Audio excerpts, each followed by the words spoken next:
यदि आप क्लास 10 में हैं और आपको बोर्ड एग्जाम 2025 देना है तो यह हिंदी का मॉडल पेपर आपके लिए सबसे ज़्यादा इम्पोर्टेंट है। तो आप लोग वीडियो को पूरा अंत तक देखिएगा।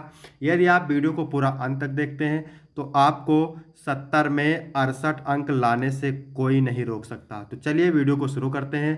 थोड़ा सा निर्देश देख लेते हैं। समय कितना होता है? 3 घंटे 15 मिनट होता है। पूर्णांक 70 का होता है। निर्देश: सभी प्रश्न अनिवार्य हैं। खंड पेपर 2 खंड में होता है, खंड आ और खंड बा। खंड आ में 20 बहुविकल्पीय प्रश्न होते हैं जिनका उत्तर आपको ओएमआर शीट पर देना होता है, और खंड बा 50 अंक का होता है जिसको आपको कॉपी पे लिखना रहता है। तो चलिए सबसे पहले शुरू करते हैं खंड आ बहुविकल्पीय प्रश्न। ठीक है, वीडियो को लाइक कर देना। चैनल पर नए हो तो प्लीज़ सभी लोग चैनल को जरूर सब्सक्राइब कर देना। पहला क्वेश्चन है, वैदेही वनवास के रचनाकार हैं? मैथिली शरण गुप्त, महादेवी वर्मा, अयोध्या सिंह उपाध्याय, हरिवंश सियाराम शरण गुप्त। तो वैदेही वनवास के रचनाकार हैं अयोध्या सिंह उपाध्याय, हरिवंश। सी ऑप्शन बिल्कुल सही हो जाएगा। दूसरा क्वेश्चन है, जयशंकर प्रसाद का नाटक नहीं है? तो ध्रुवस्वामिनी है, स्कंदगुप्त है, चंद्रगुप्त है, चिंतामणि नहीं है। तो डी ऑप्शन सही हो जाएगा। चिंतामणि किसकी रचना है? चिंतामणि आचार्य रामचंद्र शुक्ल का निबंध है। तीसरा है, धर्मवीर भारती की रचना है? गबन गोदान, कंकाल, गुनाहों का देवता, मेरी यूरोप यात्रा। तो धर्मवीर भारती की रचना है गुनाहों का देवता। गबन गोदान मुंशी प्रेमचंद का उपन्यास है। कंकाल जयशंकर प्रसाद की रचना है, और मेरी यूरोप यात्रा डॉक्टर राजेंद्र प्रसाद की रचना है। क्वेश्चन नंबर 4 है, रामधारी सिंह दिनकर की रचना है? परशुराम की प्रतीक्षा है, कुरुक्षेत्र है, संस्कृत के 4 अध्याय है। तो डी ऑप्शन से हो जाएगा ए सभी। आचार्य रामचंद्र शुक्ल लेखक हैं? तो आचार्य रामचंद्र शुक्ल शुक्ल युग के लेखक हैं। ठूठा आम रचना है? ठूठा आम भगवत शरण उपाध्याय की रचना है। ए ऑप्शन बिल्कुल सही हो जाएगा। इसके बाद में क्वेश्चन नंबर 7 है, माखनलाल चतुर्वेदी की रचना है? तो यहाँ पर देखिए, हिम किरीटनी माखनलाल चतुर्वेदी की रचना है। हुंकार रामधारी सिंह दिनकर की रचना है। चुभते चौबदे अयोध्या सिंह उपाध्याय हरिओत की रचना है। और गंगा लहरी पद्माकर की रचना है। 8वां नंबर है, कवितावली किसकी रचना है? तुलसीदास, केशवदास, अज्ञेय, बिहारी लाल। तो कवितावली तुलसीदास की रचना है। ए ऑप्शन बिल्कुल सही हो जाएगा। क्वेश्चन नंबर 9, मैथिली शरण गुप्त की रचना है? तो यहाँ पर द्वापर मैथिली शरण गुप्त की रचना है। ए ऑप्शन सही हो जाएगा। विनय पत्रिका तुलसीदास की रचना है। बर्फ की गुड़िया जयप्रकाश भारती की रचना है। कुरुक्षेत्र रामधारी सिंह दिनकर की रचना है। क्वेश्चन नंबर 10 है, केशवदास की रचना है? तो यहाँ पर देखिए, कवि प्रिया केशवदास की रचना है। आंगन के पार द्वार अज्ञेय की रचना है। गुंजन सुमित्रानंद पंत की रचना है। और करुणालय जयशंकर प्रसाद की रचना है।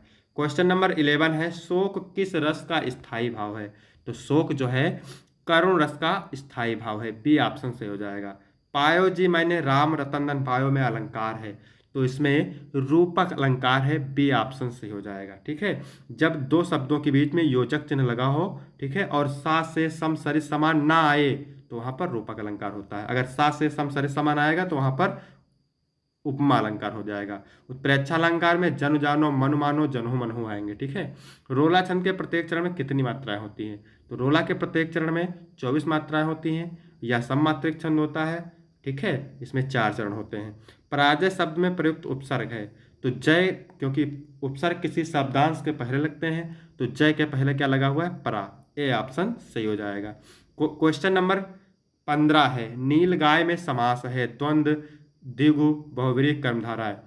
गाय कैसी ही नीली? तो यहाँ पर कर्मधारय समास है। डी ऑप्शन सही हो जाएगा। सोना का पर्यायवाची शब्द है? स्वर्ण भी है, कनक भी है, कंचन भी है। तो डी ऑप्शन सही हो जाएगा। ए सभी। युष्मद तुम सर्वनाम शब्द का तृतीय एक वचन का रूप क्या है? तो इसका बी ऑप्शन सही हो जाएगा, तोया। क्वेश्चन नंबर 18 है, आंधी आई और वह चला गया? कौन सा वाक्य है? सरल, संयुक्त, मिश्र, कोई नहीं। तो आंधी आई और वह चला गया, जब दो वाक्य और से जुड़े हो, परंतु से जुड़े हो, इसलिए से जुड़े हो, तो वहां पर होता है संयुक्त वाक्य। अगर पूछ ले रचना के आधार पर वाक्य कितने प्रकार के होते हैं तो बताना है 3 प्रकार के, सरल वाक्य, संयुक्त वाक्य और मिश्र वाक्य। 19 नंबर है, वाच्य के प्रकार होते हैं? तो वाच्य 3 प्रकार के होते हैं। कौन कौन से? कर्तृवाच्य, कर्मवाच्य और भाववाच्य।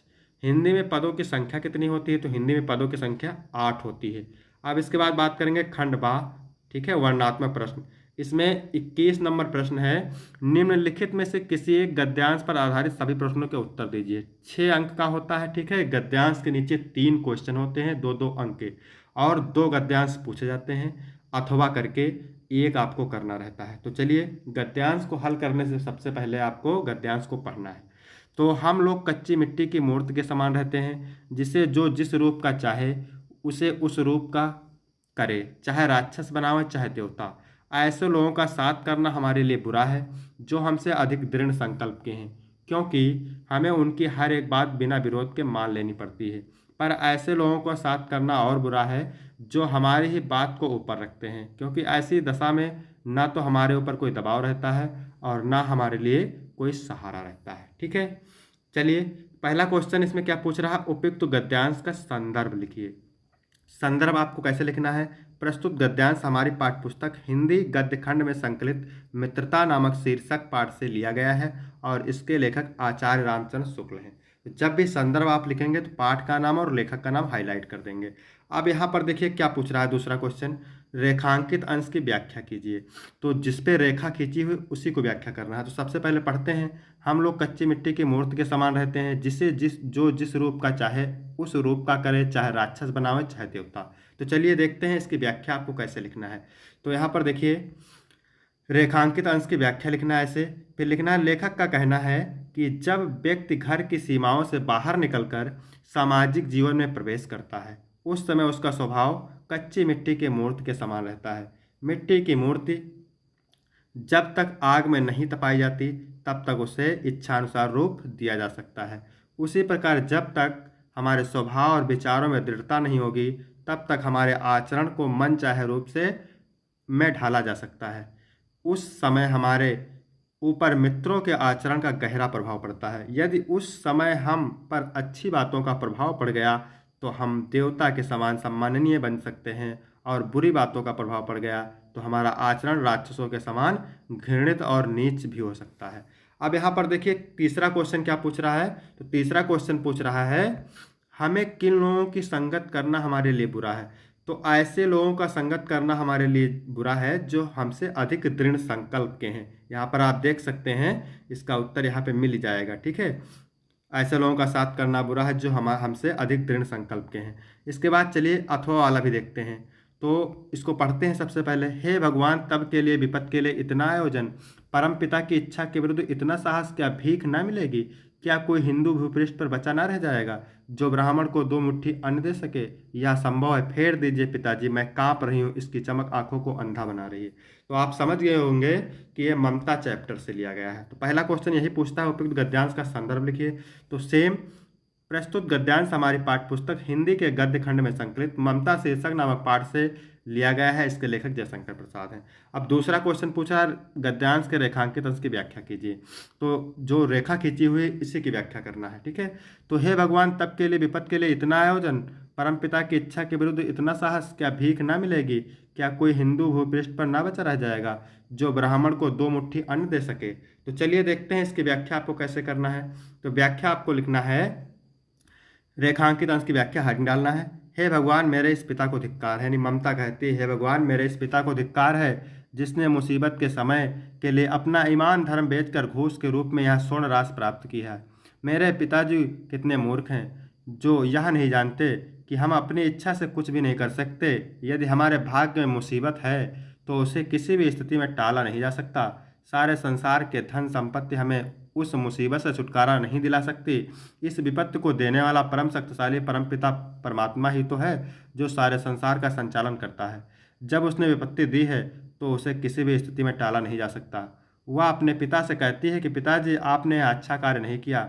यदि भविष्य में विपत्ति आती भी तो हम भीख मांगकर अपना पेट पाल सकते थे। इस घूस लेने से तो वह भीख मांगना कहीं श्रेष्ठ होता। क्या आपको इस संसार पर यह भी भरोसा नहीं रहा कि कल को भिखारी को भीख भी ना मिलेगी? यदि आपको यह सोचना है तो गलत है। ठीक है, तीसरा क्वेश्चन क्या पूछ रहा है, परम पिता की इच्छा के विरुद्ध इतना साहस, पंक्ति का आशय बताइए। तो इसमें लिखना है, परम पिता की इच्छा के विरुद्ध इतना साहस से आशय है कि ईश्वर की इच्छा के विरुद्ध किया जाने वाला दुस्साहस। तात्पर्य है कि ईश्वर यदि हमें विपत्ति में डालना ही चाहता है तो हमें उसकी इच्छा के विपरीत प्रयास नहीं करना चाहिए। तो ये रहा गद्यांश। अब क्वेश्चन नंबर 22 में पूछता है पद्यांश। ठीक है, 6 अंक का ये भी पूछता है। 2 पद्यांश दिए रहते हैं अथवा करके एक करना रहता है। निम्नलिखित में से किसी एक पद्यांश पर आधारित सभी प्रश्नों के उत्तर दीजिए। तो चलिए इसको पढ़ते हैं। मैं अपनी सब गाय चराई हूँ, ठीक है। श्री कृष्ण माँ यशोदा से कहते हैं कि मैं अपनी सभी गायों को चराने के लिए वन में जाऊंगा। प्रात हो तो बल के संग जई हो, तेरे कहे न रही हो। वो कहते हैं कि हे माता, मैं सुबह होते ही बलराम भैया के साथ गायों को चराने के लिए वन में जाऊंगा, तेरे कहे न रही हो, तुम्हारे कहने से मैं नहीं रुकूंगा। ग्वाल बाल गैयन के भीतर न कहूँ डर नहीं लागत। वो कहते हैं ग्वाल बाल और गायों के बीच मुझे जरा सा भी डर नहीं लगता। आज न सोओ नंद दुहाई रैनी रहूंगो जागत। वो कहते हैं कि आज मैं नंद बाबा की कसम खाकर कहता हूँ कि आज मैं नहीं सोऊंगा, पूरी रात जागता रहूंगा। और ग्वाल सब गाय चर रही हो, मैं घर बैठे रही हूँ। वो कहते हैं सभी ग्वाल वाल गायों को चराने के लिए वन में चले जाएं और मैं घर पर ही बैठा रहूं। सूर श्याम तुम सोए रहो, प्रात जान में दे हो। सूरदास जी कहते हैं, फिर माता यशोदा श्री कृष्ण से कहते हैं कि श्याम माने श्री कृष्ण तुम अब सो जाओ, मैं सुबह होती है तुम्हें वन में गायों को चराने के लिए भेज दूंगी।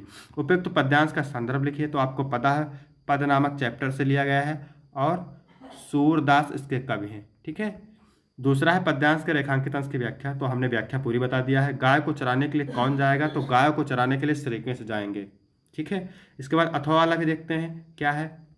सोहत ओढ़े पीत पट श्याम सलोने गात, मनो नीलमण शैल पर आतु पर्यो प्रभात। तो श्री कृष्ण, श्याम माने श्री कृष्ण, सोहत ओढ़े पीत पट यानी पीला वस्त्र ओढ़े हुए हैं, सलोने गात और बहुत ही सुंदर लग रहे हैं। मनो नीलमणि शैल पर, मनो नीलमणि पर्वत पर, आतु पर्यो प्रभात, प्रातःकालीन धूप पड़ रही हो। उपयुक्त पद्यांश का संदर्भ लिखिए। तो ये जो है भक्ति शीर्षक से लिया गया है। ठीक है। और इसके कवि कौन है? बिहारी लाल। पद्यांश के रेखांकित अंश की व्याख्या हमने बता दिया कि श्री कृष्ण पीला वस्त्र ओढ़े हुए हैं और बहुत ही सुंदर लग रहे हैं, मानो नीलमणि पर्वत पर प्रातःकालीन धूप पड़ रही है। तीसरा क्वेश्चन ये रहेगा कि तीसरा क्वेश्चन क्या रहेगा जानते हैं? तीसरा क्वेश्चन रहेगा कि उपयुक्त पद्यांश में कौन सा अलंकार है? तो उपयुक्त पद्यांश में उत्प्रेक्षा अलंकार है, क्योंकि यहाँ पर मनो आ गया तो उत्प्रेक्षा अलंकार होगा। इसके बाद में 23 नंबर क्वेश्चन है। 23 नंबर क्या है? नीचे दिए गए संस्कृत गद्यांश में से किसी एक का संदर्भ सहित हिंदी में अनुवाद कीजिए। 5 अंक मिलेंगे। ठीक है। 3 अंक संदर्भ का, 2 अंक संदर्भ का और 3 अंक अनुवाद का। ये वाराणसी चैप्टर से लिया गया है। चलिए इसकी व्याख्या पढ़ते हैं। वाराणसी सुविख्यातः प्राचीना नगरी। वाराणसी बहुत प्रसिद्ध पुरानी नगरी है। इयम विमल सलिल तरंगाया गंगाया कूले स्थिता। यह स्वच्छ जल के तरंगों वाली गंगा के किनारे स्थित है। अस्या घट्टा नाम वलयाकृत। इसके घाटों की घुमावदार पंक्ति माने आकृत। धवलायाम सफेद चंद्रिकायाम चांदनी में बहु रास्ते बहुत सुशोभित होती है। अगरतः पर्यटका असंख्य यात्री सुदूरेभ्य देशेभ्य दूर दूर देशों से नित्यम माने रोज, अत्र माने यहाँ, आयंति माने आते हैं। अस्या घट्टा नाम चा शोभाम विलोक्याम इमाम बहु प्रशंसंत। और इसके घाटों की शोभा को देखकर इसकी बहुत प्रशंसा करते हैं। संदर्भ कैसे लिखना है? प्रस्तुत गद्यांश हमारी पाठ्यपुस्तक हिंदी के संस्कृत खंड के वाराणसी नामक पाठ से अवतरित है। ऐसे आपको संदर्भ लिखना है। अथवा वाला भी देखते हैं। ये लिया गया है किससे? ये लिया गया है भारतीय संस्कृत से, 8वां चैप्टर। मानव जीवन संस्करणम संस्कृत, यानी मानव जीवन का संस्कार करना संस्कृत है। अस्माकम पूर्वजा, हमारे पूर्वजों ने, मानव जीवनम माने मानव जीवन को, संस्कृति माने संस्कार देने के लिए महानतम प्रयत्न अकुर्वन्, बहुत बड़े प्रयास किए। ते माने वे, अस्माकम माने हमारे, जीवनस माने जीवन में, संस्करणाय माने संस्कारों के, यान माने जिन, आचारान विचारान माने आचारों और विचारों को, आदर्शन माने फैलाया। वह हमारे जीवन में संस्कारों के जिन आचारों और विचारों को फैलाया। तत्सर्वम अस्माकम संस्कृत, वही सब हमारी संस्कृत है। विश्वस्य स्पष्टा ईश्वरा एक एव, विश्व का निर्माण करने वाला ईश्वर एक ही है। इति भारतीय संस्कृत मूल्यम, यही भारतीय संस्कृत का मूल्य है। विभिन्न मतावलंबिना, विभिन्न मतों को मानने वाले, विविधे नाम माने विभिन्न नामों से, एकम यो ईश्वरा भजनते, एक ही ईश्वर का भजन करते हैं। ठीक है। इसके बाद 24 नंबर में भी क्या पूछता है? 24 नंबर में पूछता है दिए गए संस्कृत पद्यांश में से किसी एक का संदर्भ सहित हिंदी में अनुवाद कीजिए। 5 अंक का ये भी होता है। 3 अंक अनुवाद का और 2 अंक संदर्भ का। तो ये भी वाराणसी से श्लोक लिया गया है। ठीक है। तो लिखेंगे प्रस्तुत श्लोक हमारी पाठ्यपुस्तक संस्कृत खंड के वाराणसी नामक पाठ से अवतरित है। मरणम मंगलम यत्र, जहाँ मरना मंगलकारी है। विभूति चा विभूषणम, और जहाँ की राख एक प्रकार का आभूषण है। कोपीन यत्र कोसे, और जहाँ की रेशमी साड़ी है। सा काशी कैन मीते, वह काशी किसके द्वारा मापी जा सकती है। अथवा वाला भी देखते हैं। माता गुरुतरा भूमे, खात पितो उच्चतरा स्था, मना शीघ्रतरम माता चिंता बहुतरणी तृणात्। तो ये कहाँ से लिया गया है? ये लिया गया है जीवन सूत्राण से। तो प्रस्तुत श्लोक हमारी पाठ्यपुस्तक संस्कृत के जीवन सूत्राण नामक पाठ से अवतरित है। माता गुरुतरा भूमि, माता भूमि से बड़ी हैं। खात पितो उच्चस्थ और आकाश से बड़े पिता हैं। मनः शीघ्रतरम हुआ था, तो वायु मन से तेज चलने वाला, वायु से तेज चलने वाला मन है। चिंता बहुतरणी त्रिनाथ, और चिंता से अधिक भारी, तिनकों से अधिक भारी चिंता है। ठीक है। 25 नंबर में कुछ क्या पूछ रहा है, अपने पठित खंडकाव्य के आधार पर निम्नलिखित प्रश्नों में से किसी एक प्रश्न का उत्तर दीजिए। 3 अंक। अलग अलग जिलों के लिए अलग अलग खंडकाव्य होता है। ठीक है, तो आप लोग इसको देखिएगा और पढ़ लीजिएगा। जैसे हम है बहराइच, उत्तर प्रदेश के बहराइच से, तो यहाँ चलता है मेवाड़ मुकुट खंडकाव्य। इसी तरह आपके जिले में भी अलग अलग खंडकाव्य चलता है। 26 नंबर क्वेश्चन क्या है, दिए गए लेखकों में से किसी एक लेखक का जीवन परिचय देते हुए उनकी एक प्रमुख रचना का उल्लेख कीजिए। इसके लिए आपको मिलेंगे 5 अंक। डॉक्टर राजेंद्र प्रसाद, आचार्य रामचंद्र शुक्ल, जयशंकर प्रसाद। ठीक है। फिर दिए गए कवियों में से किसी एक कवि का जीवन परिचय देते हुए उनकी प्रमुख रचना का उल्लेख कीजिए। भी कितने अंक का, 5 अंक का। तुलसीदास, बिहारी लाल और महाकवि सूरदास। इसके बाद में 27 नंबर क्वेश्चन है, अपनी पाठ्य पुस्तक से कंठस्थ एक श्लोक लिखिए जो इस प्रश्न पत्र में न आया हो। संस्कृत से आपको श्लोक याद करके लिखना है। ठीक है, 2 अंक। 28 नंबर, अपने विद्यालय के प्रधानाचार्य के लिए प्रधानाचार्य को लिपिक पद हेतु प्रार्थना पत्र लिखिए। इसके लिए भी आपको 4 अंक मिलेंगे। ठीक है। 29 नंबर में, निम्नलिखित में से किसी 2 प्रश्नों के उत्तर संस्कृत में दीजिए। तो 2 को करना है, 2 अंक। चंद्रशेखरा क्या आसीत, का आसीत, चंद्रशेखरा देशभक्ता आसीत। वीरा केन पूजते, वीरा वीरेण पूजते। वाराणसी नगरी कस्य नद्या कूले स्थिता, तो वाराणसी नगरी गंगाया नद्या कूले स्थिता। ज्ञान कुत्र संभवत, ज्ञान सर्वत्र संभवत। 30 नंबर है, निम्नलिखित में से किसी एक विषय पर निबंध लिखिए। 7 अंक। आतंकवाद कारण निवारण, देश प्रेम, विज्ञान वरदान या अभिशाप, विद्यार्थी जीवन में खेल का महत्व और जीवन में कंप्यूटर का महत्व। तो आई होप आपको वीडियो अच्छा लगा होगा। वीडियो अच्छा लगा हो तो वीडियो को लाइक करें और चैनल को सब्सक्राइब करें, ज़्यादा से ज़्यादा शेयर करें। धन्यवाद।